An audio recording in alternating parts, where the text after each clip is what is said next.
this isn't good.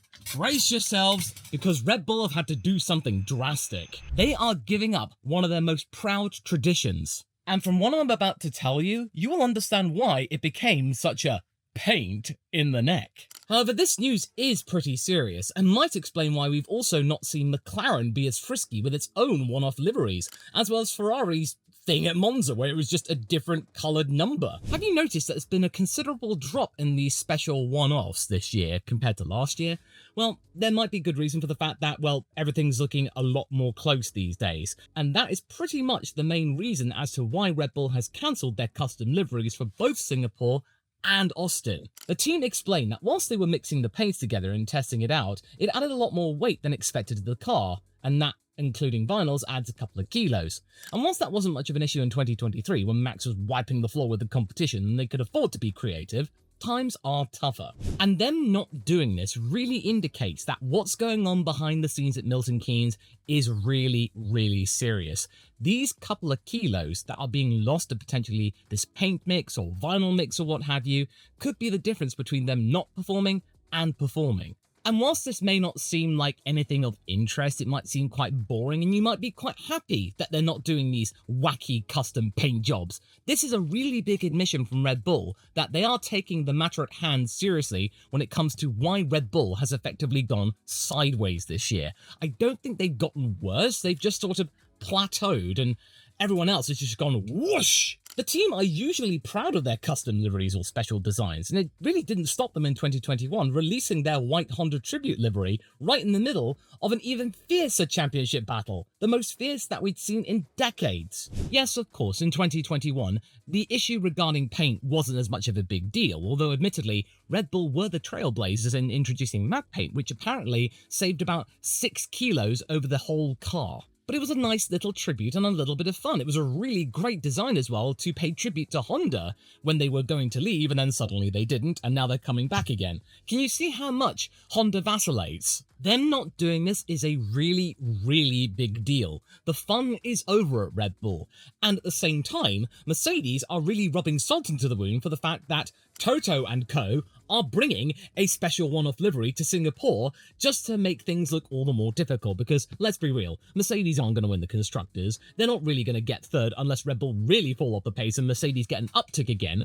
So Toto's just going, oh, this is absolutely fun. Red Bull are struggling whilst we can have a little bit of fun with our petrol sponsors. Ah, they must be green with envy, unlike us who are actually green. Seriously, Toto's having a really good week despite Mercedes not performing as expected. First, his email from Checo is actually vindicated, and now Red Bull are sacrificing their paint and then they've got paint. I mean, yes, it's not a super intricate design, it's literally just changing the silver in the silver arrow into making it a minty arrow, but you know what? From certain angles, it makes it look even better. I always liked the W15 livery with it blending two designs into one from the team's history, but with this teal and black, ooh, it's quite clean. And I bet you that under the lights of Marina Bay at night, that's going to look really, really good. And it's a really nice little tribute and homage to Petronas, their 50th anniversary, a long-term sponsor of Mercedes, and going back in F1 more than that. But it would have been nice to have seen it at Sepang, the Malaysian Grand Prix, this tribute. Yeah, we just need Sepang back on the calendar. F1, just alternate this track with Shanghai. It would solve the problem. That being said, though, I think that this livery will be the only major highlight of the weekend for the team, because as we saw in Baku, there wasn't really much to smile about. Sure, they were okay, and they did get a podium at the end of the day with George Russell capitalizing on Carlos Sainz and Sergio Perez crashing on the penultimate lap. They were opportunistic, arguably in a similar fashion to what they were in Austria when George Russell inherited the win. But the summer break has not been kind to the team, and they've really trailed off somewhat. This car lacks consistency with pace. It really throws off their models, as well as the tyre temperatures again becoming a problem when it really matters most. This is a really big weakness for this car. Sure, it's got more potential and is faster than the previous two Mercedes cars, but its window of versatility is so small. I doubt that we're going to see another uptick in pace in Singapore, given the fact that we were only in Baku a week ago. Not much will have changed. They might have gained some data, as Toto Wolff has said, but I don't think it will actually result in them getting back into the fold with the top 2 teams. But we might see something in Austin. I think a lot of teams are pinning their hopes for the back end of the season on this second United States Grand Prix. Can you believe that? We've only been to America once. It feels like an eternity at this point. Like I said, it doesn't help that Ferrari and McLaren are currently the 2 strongest teams, which just sounds right to most old school fans. I cannot tell you how many times in my formative years that I heard the likes of Martin Brundle and the late great Murray Walker saying, "They are the meat in a McLaren and Ferrari sandwich." Seriously, that analogy came up so many times I've committed it to memory without even trying. But right now, if I had to pick a team which I thought was the stronger of the 2, I would have to say it was Ferrari by only this much. Sure, the mini DRS innovation that McLaren brought to Baku was a surprise and it helped Oscar close in on the massive straight, but according to experts poring over this, it really doesn't work at speeds below 180 miles an hour. And even though we had that temporary straight used last year, back this year, hopefully it becomes permanent, it's now a DRS zone, which means that doohickey won't really be much use since, well, it's proven that that rear wing isn't as effective as they would hope when the DRS is open. And it really wouldn't surprise me that this wing will not be on the car for this round, as it won't be really useful. And if it broke and it stayed open or it just was not effective, then the FIA would ban it because, as per the rules, as was stated, if it results in the DRS failing and remaining open, then that is a safety risk, and therefore the practice would be banned, and I don't think McLaren would want to take that risk. That, and the fact is that all of these straights, or where DRS is actually being used, the straights aren't really that long for it to be effective. But I tell you, in Austin and Vegas, they are going to be extremely useful. And yes, you heard me right, another DRS zone for Singapore, which means we've got 4 of them on the track. I think that's more than even Australia. I prefer this configuration, and now we've got the DRS, it's given that back straight, or the 4th straight, a bit more spiciness, another overtaking opportunity potentially going into turns 15 and 16. And if you get a really good draft on the previous corner going into turn 14 and are close enough, you might be able to execute the overtake in that area, therefore it's going to make it all the more competitive. Well, okay, Law, so you've mentioned that they're not going to be having a special livery for here and in the second American race. Where do you think Red Bull will be this weekend, honestly? Well, I think this is going to be an absolute horror show. Again, for the fact that they are doing this, that they are taking this matter seriously, and that Baku really opened up their eyes to the fact that they are now in a major crisis where Max Verstappen is not the fastest Red Bull driver by guarantee. Considering that last year it saw Max eliminated in Q2 with the RB19, then the chances of Max repeating that this year are the same, if not slightly higher, and that Perez might be the only one to make it into Q3, albeit in the bottom half of it. And whilst Max Verstappen did comment that he was happy that Checo was back in the game and he could actually be of some use to him in terms of the championship, and as well being almost near the podium had it not been for that freak accident, the fact of the matter is though, it's that Verstappen has now seen the problem get even worse for Red Bull, where at one point he was only driving on 3 wheels, one was in the air, not doing anything, which goes to show how bad the car's stiffness and balance has gotten in recent races. And Singapore is not that much different to Baku, except for the fact that the straights are not as long. Yeah, can you see where we're going here? I don't think Red Bull are going to be much better. They might be worse. And whilst the team's given Sergio the car to justify his future in, it's made Max's lot that little bit harder. No wonder Helmut Marko was so downbeat, Austin needing to work in his mind, or as he put it, the driver's title would not be safe. And whilst I think Max will drive out of his skin around Singapore to make up places where he can, a win or podium? No, that's out of the question for him. And as for Perez, well, I think he might be a little bit more comfortable. He might be in the conversation for the top 5. But again, silverware for Red Bull with him? No, not quite. Ferrari and McLaren just simply look too strong. And you know who else might make matters worse for Milton Keynes and might be in the mix for some decent points? I don't think you can discount Williams for another batch of points, maybe even another double points finish, which might mean I might need to honour my bet again. Really, I should take this out of the recycling now.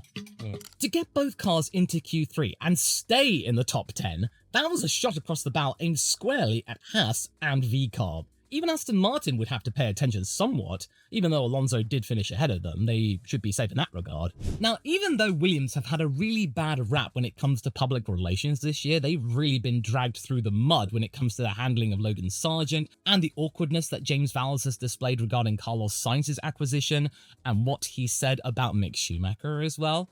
At the same time, though, what he's been saying about the car turns out to have been possibly true. That the car is actually sound, it's decent, it's an okay machine, only for the fact that it's a bit of a chonker, about 15 kilos overweight according to his estimates earlier on in the year. And I felt like if they could have dealt with that problem bit by bit with every single new upgrade, as well as of course performance ones, not just weight reduction ones, then that car might be figuring within the midfield battle. About half a second could have been dropped alone, maybe even more, which means that 6th place is definitely something that might be viable. They might at least be able to match 7th place, or not be that far off of it, considering that James Vowles was writing this season off. If they can address some of the major quirks of the FW line, then that car could be coming back to Alex in a big way, which is why he was able to match his best ever result with the team, and could be closer to getting a top 5 finish on merit instead of out of just blind luck, like what we got in Spa 3 years ago, and that 2nd place in the non-race with George Russell. And I really hope they realise that, because one of my predictions this year was Alex getting a top 5 finish, so if they can realise that, then that's great for me. And what's really helped the team is that Colapinto's acclamation to F1 has been nothing short of rapid, and has been a major catalyst in getting teams to recognise that youngsters really should be taken seriously again,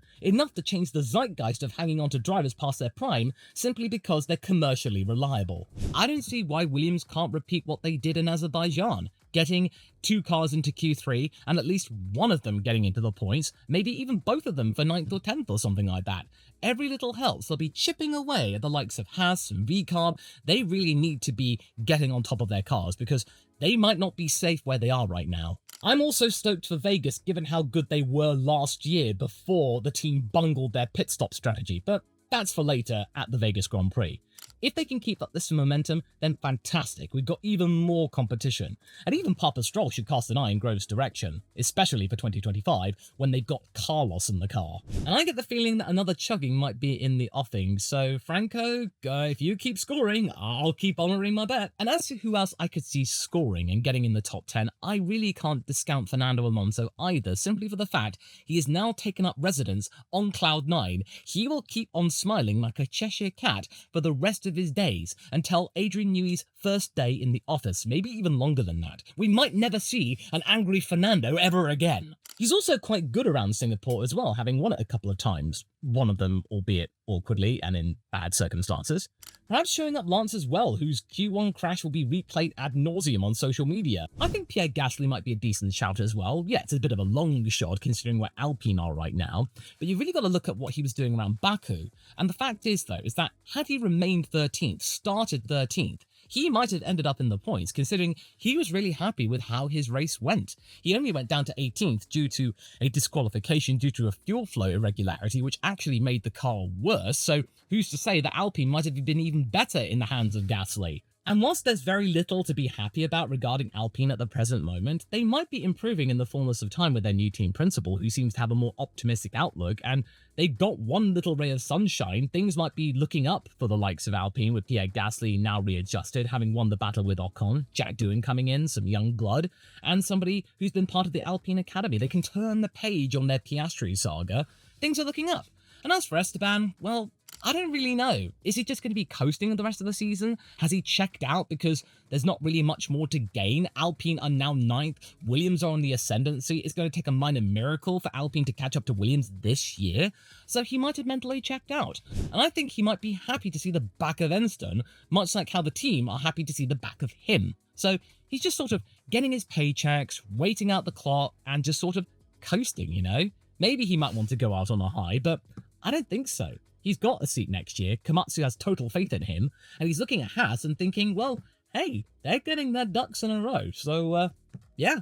Any acrimony manifested in that team, I don't think either party are going to care. But wait, there could be a joker in the pack here, my friend, because this being Singapore, we could easily get a safety car, as well as a decent chance of rain. Rain could be falling this weekend, all weekend, potentially. And whilst the odds of it presently are around 20 to 30%, This being Southeast Asia, that might be enough for a downpour, or at least a decent rainstorm. As we are approaching monsoon season in a few weeks' time, we could see a freak shower or persistent drizzle. And if we get Inters thrown into the mix, then based on what we've seen over the course of this season, McLaren are absolutely brutally fast when it comes to those tyres.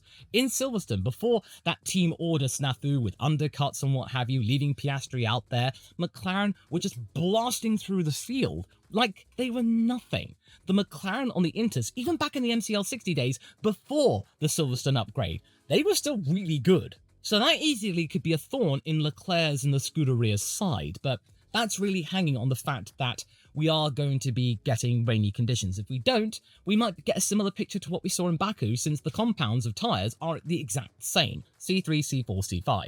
But again, you can't discount the weather from putting a spanner in the works. And much like how we got to get on to finding out who is in my top 5. So who do I believe will actually win the Singapore Grand Prix? Whilst I would like to think that my boy here will repeat his feat in Azerbaijan and get back-to-back victories, having missed the opportunity by 1.1 seconds between Hungary and Spa, I feel like Ferrari will still have the upper hand here, since they have had a better track record here at Marina Bay than McLaren. So I think that Charles Leclerc will be in contention for a victory here. Out of the two cars, Charles was the most assured, and on the C4 compound, the medium tyre, he was the better of the two by a considerable margin. And Piastri had to push hard, and he did overcook the tyres, which is why he fell as far as 6 seconds behind. Yes, Piastri might have learned a thing or two in terms of time management from that occasion, but Leclerc is still the dominant out of the two, 2-1. And also, Charles Leclerc got caught napping at Baku, which is why Piastri got ahead.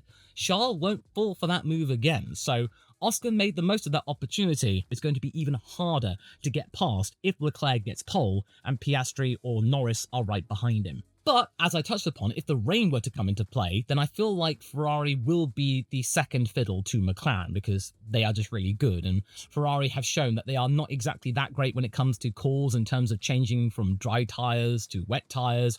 It just feels like there is that little bit of an unknown, that uncertainty that we're not quite certain has been fixed yet. So that might throw completely everything out to the open in terms of my predictions. But right now, if it remains dry, I feel like Charles Leclerc does have the advantage over both McLaren drivers at this time. This is before probably another major upgrade from McLaren, because they have been saying that they've got more coming, and that Andrea Stella has said very ominously that they're not going to announce it, they're going to wait for the FIA documents to show it, and then spook everybody on the show and tell Friday. And besides, Ferrari will have gathered some very valuable data in terms of tyre wear and the car based on Baku, as well as all the stuff they learned from Monza. So they'll have learned to have optimised the upgrades that they brought, which really worked to great effect for both Leclerc and Sainz. And as to who I think will be second place, I do think it will be in McLaren, and I think it will be Lando, because yes, there was the malady of Q1, which was not Norris's fault. Mostly for the fact that he could have slowed down a little bit further on, but there was such a confusion as to where the yellow flag actually was. Andrea Stella will probably have the FIA on speed dial at this point if there's any such transaction again. So I think the stewards will want to make sure they are really hot on that situation in case McLaren blow the whistle on them. But I do feel like Lando's confidence has been bolstered for the fact that he was able to get from 15th to 4th. He was able to overtake. That car, the McLaren, is good in terms of being able to do the deed in getting back up to the front. And yes, Norris will have taken a blow of some magnitude for the fact that Oscar Piastri was the classier driver of the two on the weekend. But Norris should still be really proud of what he was able to do, and he also played his part in helping Oscar in holding back Sergio Perez and making Oscar Piastri's outlap that little bit less stressful. So there is some team dynamics going on here, but I do feel like Lando will come back swinging, and he was really, really good at Singapore last year. He was only hindered by the fact that Carlos was just the wilier of the two, being able to play Lando like a fiddle from their days as teammates back at McLaren. It'll be really, really tight between he and Leclerc, and who I've got pegged in third place, Oscar Piastri. Yes, I would love to say that Oscar Piastri is the dominant force. He'll be the one to go after Max Verstappen this year. I don't really think that will be the case. Yes, Piastri has absolutely proven his point that he is now in the mix with all of the other elites. Seeing Piastri, Leclerc, Russell, all of them back-to-back F3 and F2 champions was amazing on that podium. It was so special to see. They were all kindred spirits, and we will probably see more of that in the years to come. But I do feel like Piastri has made his point, and now he does sort of need to play the team card, and he is willing to do it if it comes to it, and Norris does outqualify him, he outpaces him, he will do his part. He has been able to tell the world that next year will not be so accommodating, and that's going to be interesting. And also, we don't know for sure his ultimate pace around Singapore, because last year was impacted for the fact that he was one of the victims of the Q1 crash from Stroll, which meant that he couldn't do his next lap, and he was relegated out in 17th or something like that. He did able to get it back up, that car, to 7th, which does show some potential for some good overtaking. We might see a tour de force here akin to what Lando was able to perform in Azerbaijan. But that's an unknown variable, so I can't really give Piastri any higher than 3rd at this point, since McLaren are trying their best to be diplomatic, whereas at Ferrari, there is no such worry, because Carlos Sainz I've got pegged in 4th place. Yes, he will be fired up to try and get that podium back that he thought was his in Baku. He was really good, but like I said many times since the second half of the season began, the momentum is back toward Leclerc in terms of development, since he's the one that's going to be remaining. And also, I don't think this is going to be him just out in the distance, not even figuring with the top 3. He will be ready in case one of them drops it and either has to make an extra pit stop in terms of damage, or retires from a crash or a mechanical failure, which might become more prevalent as the season progresses. So Sainz will be right there, waiting in the wings in case somebody has a little bit of a stumble. But I don't think it will be enough to better both McLarens at this point, as well as Leclerc, who seems to be on another level at the moment, trying to make his point that his team is his as soon as Lewis Hamilton comes in. So Charles just seems much more fired up, whereas Carlos, I think he's just trying to figure things out at the moment, and I feel like he will be in the mix, but just not quite good enough for the podium. But any lower than that for Carlos? No. He absolutely loves this track. He was so masterful last year. He will be able to do something, but I don't think at this time it's enough for him to be on the podium, considering the quality of races that we've got at Ferrari and McLaren. And, okay, you might be thinking I'm naive, that I'm only thinking about recency bias here, but given all the evidence that we've seen from Christian Horner saying that they've now fixed the problem with Checo that's been around since Barcelona last year, I'm going to probably say that Checo might have a tour de force this weekend and get himself in 5th place, rounding up the top 5. Is it going to be close to the top 2 teams? Oh no. I could see him probably a distant 5th place, maybe 40 seconds behind Leclerc, if not more. Depends whether or not we get a couple of safety cars, which could close the gap down just to the fact that, well, safety cars. And if Red Bull continue to actually pay attention to Checo and this Austin update can work for both drivers, then Checo will be in the hunt again for potentially damage limitation in terms of ensuring that Ferrari don't get the jump on Red Bull and they lose 2nd place in the Constructors, because unless they have an absolute mesmerizing uptick in performance from Austin onwards and McLaren fall off the cliff, then I think Helmut Marko's right and they have lost it, but they don't want to lose and get 3rd, maybe even 4th if Mercedes really come back into play. Sergio Perez has also shown that he is a dab hand here as well, even when the chips are down, so I really can't discount him getting a decent points finish, but with Max, I have no idea where he's going to be. I don't know whether he's going to be like 6th, 7th, 8th, or maybe not even in the points at all. And if he does that, that would be a huge hammer blow, because him not being in the points and still being classified, I don't think that's been heard about since about a decade ago, since he started in Formula 1. That's crazy. And it really goes to show that Austin is a do-or-die move, because if these upgrades don't work at the American Grand Prix, the second one, then I don't know what's going to happen with Red Bull. I mean, are they going to have to pull more parts from the RB21? Are they just going to give up on this year? I mean, who knows? And who knows whether or not Max might be looking around the paddock potentially for the next team if Red Bull cannot get this upgrade to work. It's important, really important. And why I personally reckon that the Aston Martin ticket might not be such a bad idea, because it offers Verstappen a turnkey deal into World Endurance should he bore of F1 and no longer want to be in it. And to find out why I think this is certainly a no-brainer for Verstappen to at least consider partnering up with Papa Stroll, you can go and head over to this video next and watch straight away.